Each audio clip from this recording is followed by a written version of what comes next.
Нещо изключително важно, което ви спестява средства, е таксата за наложен платеж. За разлика от българските куриери, които работят на процент от наложения платеж, ние ви даваме възможността за поръчки до 700 евро наложен платеж да заплащате фиксирана такса, а не процент.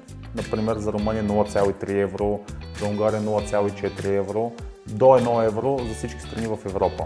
Например, за пратка, която изпращате до Чехия на стойност 700 евро, вие ще платите 60% за таксата наложен платеж, а няма да платите, да кажем, 130 лева, колкото би бил процента с някой друг куриер.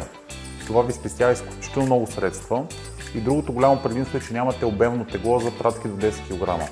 В най-честите случаи масово онлайн търговците изпращат пратки до 3 кг, но дори и тези, които са до 31,5 или до 70 кг, не ви таксуваме за обемно тегло.